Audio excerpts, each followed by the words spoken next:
योयो हनी सिंह के साथ नजर आई अक्षरा सिंह, बैंगनी साड़ी में लग रही कमाल।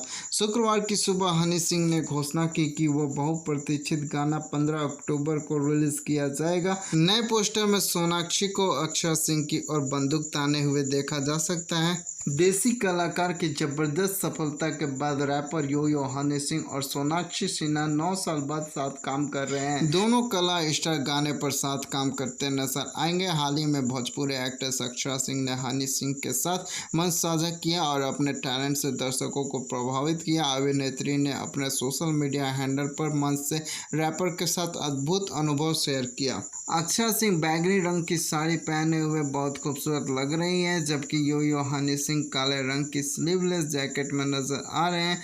फोटो शेयर करते हुए उन्होंने कैप्शन दिया, योयो और अक्षरा सिंह यादगार। शुक्रवार की सुबह हनी सिंह ने घोषणा की कि बहुप्रतीक्षित गाना 15 अक्टूबर को रिलीज किया जाएगा। नए पोस्टर में सोनाक्षी सिन्हा को हनी सिंह की ओर बंदूक ताने हुए देखा जा सकता है।